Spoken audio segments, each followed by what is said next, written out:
हमर कविताक शीर्षक अछि गाछ।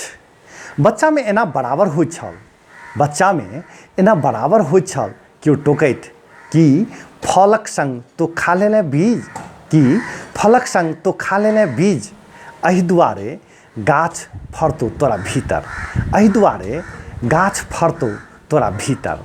हमर भीतर गाछ जन्मल वा नहीं, हमर भीतर गाछ जन्मल वा नहीं पता नहीं, कारण हम ककरो कहियो छाया देलहुँ नहीं, फल आ नहीं बसंतक अनुभव।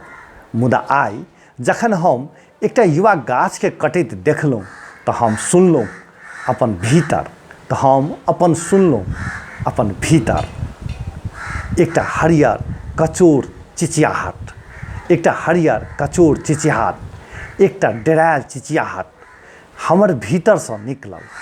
हमर कानब लोक सुनलक वा नहीं पता नहीं, कारण लोक के भीतर हम गाछ जकाँ उगलहुँ नहीं, कारण हम ककरो कहियो नहीं छाया देलहुँ, नहीं फल आ नहीं बसंतक अनुभव।